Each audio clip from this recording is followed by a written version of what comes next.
Welcome back to our Daily Bread. I'm Sam, and I'll be taking you through a 365-day plan from Genesis to Revelation. Today I'll be reading from 2 Samuel chapters 17, 18, and 19. If you would like to follow along, I'll be reading from the ESV translation. Chapter 17. Moreover, Ahithophel said to Absalom, "Let me choose 12,000 men, and I will arise and pursue David tonight. I will come upon him while he is weary and discouraged, and throw him into a panic, and all the people who are with him will flee. I will strike down only the king, and I will bring all the people back to you as a bride comes home to her husband. You seek the life of only one man, and all the people will be at peace." And the advice seemed right in the eyes of Absalom and all the elders of Israel. Then Absalom said, "Call Hushai the Archite also, and let us hear what he has to say." And when Hushai came to Absalom, Absalom said to him, "Thus has Ahithophel spoken. Shall we do as he says? If not, you speak." Then Hushai said to Absalom, "This time the counsel that Ahithophel has given is not good." Hushai said, "You know that your father and his men are mighty men, and they are enraged, like a bear robbed of her cubs in the field. Besides, your father is an expert in war. He will not spend the night with the people. Behold, even now he has hidden himself in one of the pits or in some other place. And as soon as some of the people fall at the first attack, whoever hears it will say, 'There has been a slaughter among the people who follow Absalom.' Then even the valiant men, whose heart is like the heart of a lion, will utterly melt with fear. For all Israel knows that your father is a mighty man, and that those who are with him are valiant men. But my counsel is that all Israel be gathered to you, from Dan to Beersheba, as the sand by the sea for multitude, and that you go to battle in person. So we shall come upon him in some place where he is to be found, and we shall light upon him as the dew falls on the ground. And of him and all the men with him not one will be left. If he withdraws into a city, then all Israel will bring robes to that city, and we shall drag it into the valley until not even a pebble is to be found there." And Absalom and all the men of Israel said, "The counsel of Hushai the Archite is better than the counsel of Ahithophel." For the Lord had ordained to defeat the good counsel of Ahithophel, so that the Lord might bring harm upon Absalom. Then Hushai said to Zadok and Abiathar the priests, "Thus and so did Ahithophel counsel Absalom and the elders of Israel, and thus and so have I counseled. Now therefore send quickly and tell David, 'Do not stay tonight at the fords of the wilderness, but by all means pass over, lest the king and all the people who are with him be swallowed up.'" Now Jonathan and Ahimaaz were waiting at Enrogel. A female servant was to go and tell them, and they were to go and tell King David, for they were not to be seen entering the city. But a young man saw them and told Absalom. So both of them went away quickly and came to the house of a man of Bahurim, who had a well in his courtyard, and they went down into it. And the woman took and spread a covering over the well's mouth and scattered grain on it, and nothing was known of it. When Absalom's servants came to the woman at the house, they said, "Where are Ahimaaz and Jonathan?" And the woman said to them, "They have gone over the brook of water." And when they had sought and could not find them, they returned to Jerusalem. After they had gone, the men came up out of the well and went and told King David. They said to David, "Arise and go quickly over the water, for thus and so has Ahithophel counseled against you." Then David arose and all the people who were with him, and they crossed the Jordan. By daybreak not one was left who had not crossed the Jordan. When Ahithophel saw that his counsel was not followed, he saddled his donkey and went off home to his own city. He set his house in order and hanged himself, and he died and was buried in the tomb of his father. Then David came to Mahanaim, and Absalom crossed the Jordan with all the men of Israel. Now Absalom had set Amasa over the army instead of Joab. Amasa was the son of a man named Ithra the Ishmaelite, who had married Abigail, the daughter of Nahash, sister of Zeruiah, Joab's mother. And Israel and Absalom encamped in the land of Gilead. When David came to Mahanaim, Shobi, the son of Nahash, from Rabbah of the Ammonites, and Machir, the son of Amiel, from Lo-debar, and Barzillai the Gileadite, from Rogelim, brought beds, basins, and earthen vessels, wheat, barley, flour, parched grain, beans, and lentils, honey and curds, and sheep and cheese from the herd, for David and the people with him to eat. For they said, The people are hungry and weary and thirsty in the wilderness. Chapter 18. Then David mustered the men who were with him and set over them commanders of thousands and commanders of hundreds. And David sent out the army, 1/3 under the command of Joab, 1/3 under the command of Abishai the son of Zeruiah, Joab's brother, and 1/3 under the command of Ittai the Gittite. And the king said to the men, I myself will also go with you. But the men said, You shall not go out, for if we flee, they will not care about us. If half of us die, they will not care about us. But you are worth 10,000 of us. Therefore it is better that you send us help from the city. The king said to them, Whatever seems best to you, I will do. So the king stood at the side of the gate, while all the army marched out by hundreds and by thousands. And the king ordered Joab and Abishai and Ittai, Deal gently for my sake with the young man Absalom. And all the people heard when the king gave orders to all the commanders about Absalom. So the army went out into the field against Israel, and the battle was fought in the forest of Ephraim. And the men of Israel were defeated there by the servants of David, and the loss there was great on that day, 20,000 men. The battle spread over the face of all the country, and the forest devoured more people that day than the sword. And Absalom happened to meet the servants of David.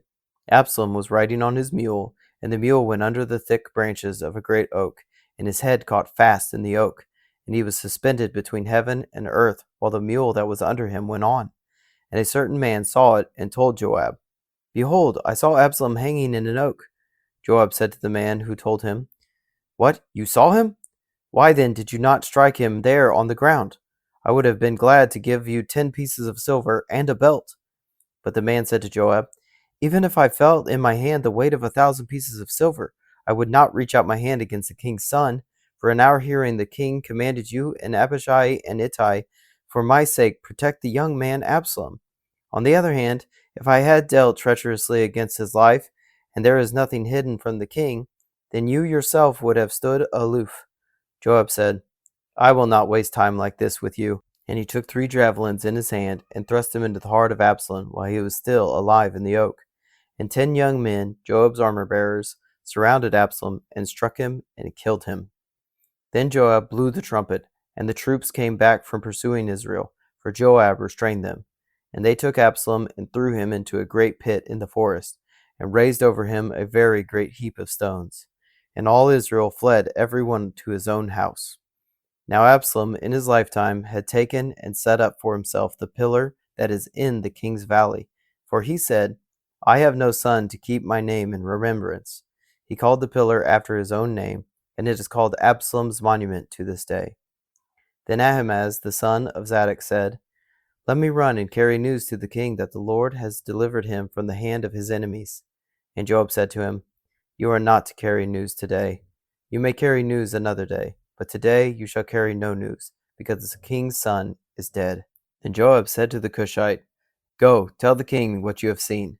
The Cushite bowed before Joab and ran. Then Ahimaaz the son of Zadok said again to Joab, Come what may, let me also run after the Cushite. And Joab said, Why will you run, my son, seeing that you will have no reward for the news? Come what may, he said, I will run. So he said to him, Run. Then Ahimaaz ran by the way of the plain, and outran the Cushite. Now David was sitting between the 2 gates, and the watchman went up to the roof of the gate by the wall. And when he lifted up his eyes and looked, he saw a man running alone. The watchman called out and told the king. And the king said, If he is alone, there is news in his mouth. And he drew nearer and nearer. The watchman saw another man running, and the watchman called to the gate and said, I see another man running alone. The king said, He also brings news. The watchman said, I think the running of the first is like the running of Ahimaaz the son of Zadok. And the king said, He is a good man, and comes with good news. Then Ahimaaz cried out to the king, All is well!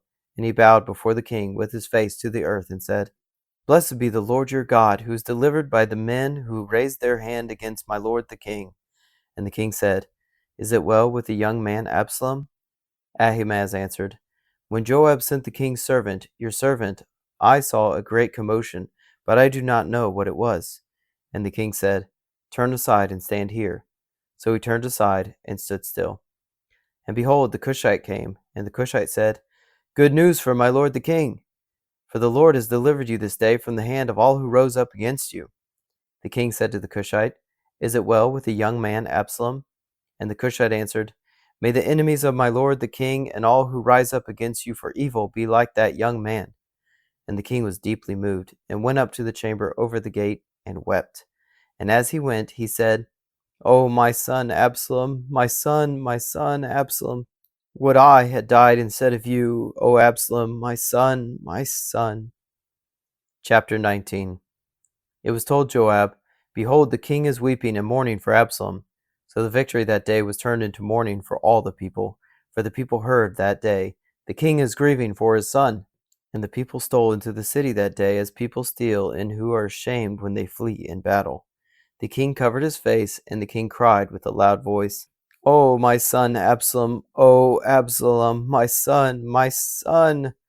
Then Joab came into the house to the king and said, You have today covered with shame the faces of all your servants, who have this day saved your life and the lives of your sons and your daughters and the lives of your wives and your concubines, because you love those who hate you and who hate those who love you. For you have made it clear today that commanders and servants are nothing to you. For today I know that if Absalom were alive and all who were dead today, then you would be pleased. Now therefore arise, go out and speak kindly to your servants. For I swear by the Lord, if you do not go, not a man will stay with you this night, and this will be worse for you than all the evil that has come upon you from your youth until now. Then the king arose and took his seat in the gate, and the people were all told, Behold, the king is sitting in the gate. And all the people came before the king. Now Israel had fled every man to his own home, and all the people were arguing throughout all the tribes of Israel, saying, The king delivers us from the hand of our enemies, and saved us from the hand of the Philistines. And now he has fled out of the land from Absalom. But Absalom, who we anointed over us, is dead in battle. Now therefore, why do you say nothing about bringing the king back? And King David sent this message to Zadok and Abiathar the priests. Say to the elders of Judah, Why should you be the last to bring the king back to his house, when the word of all Israel has come to the king? You are my brothers, you are my bone and my flesh. Why then should you be the last to bring back the king? And say to Amasa, Are you not my bone and my flesh? God do so to me and more also, if you are not commander of my army from now on in place of Joab. And he swayed the heart of all the men of Judah as one man. So they sent word to the king, Return both you and all your servants. So the king came back to the Jordan, and Judah came to Gilgal to meet the king and to bring the king over to the Jordan. And Shimei, the son of Gera the Benjaminite from Bahurim, hurried to come down with the men of Judah to meet King David. And with him were 1,000 men from Benjamin.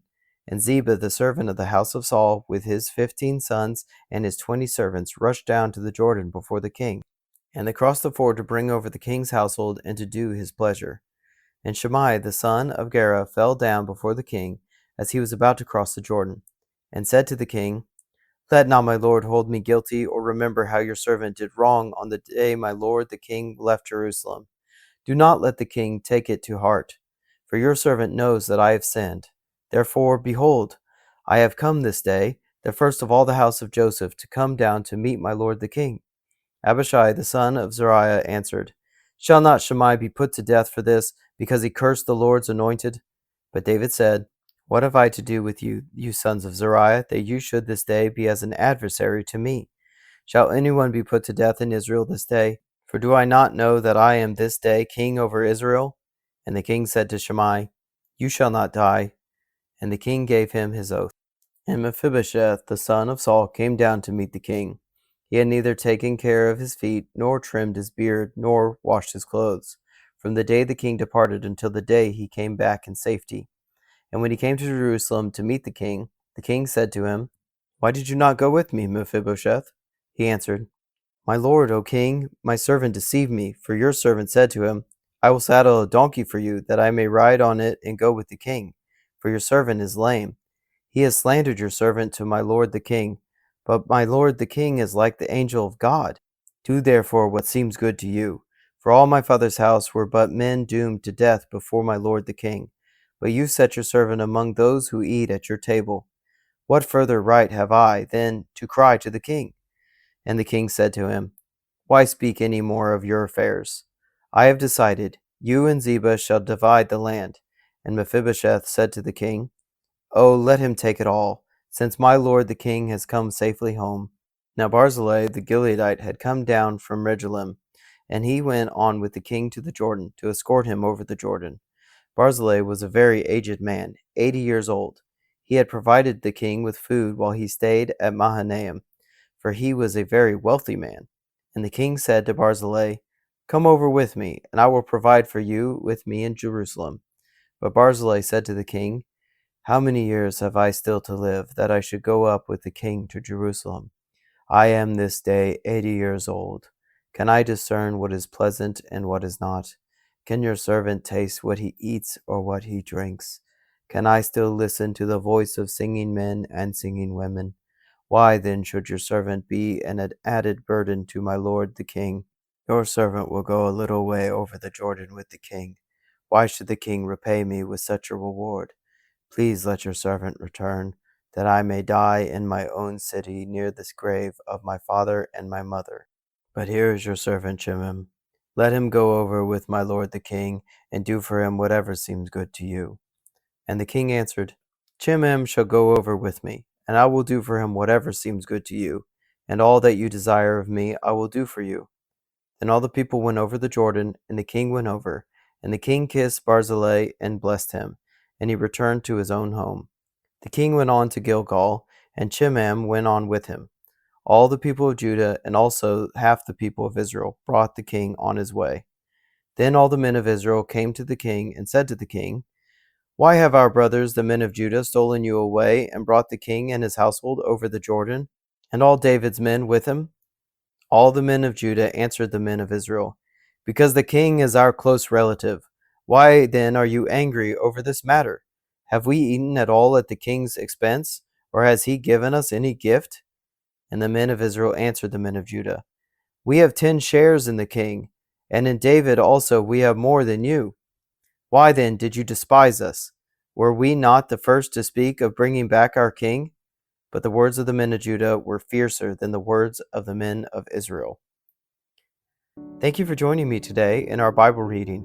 You can find us on Substack and YouTube at Up+Out Show, or Our Daily Bread wherever you get your podcasts. Please consider subscribing. If you enjoyed this reading today, please like and share. If you have any thoughts about the verses read, please leave a comment. Thank you, and have a blessed day.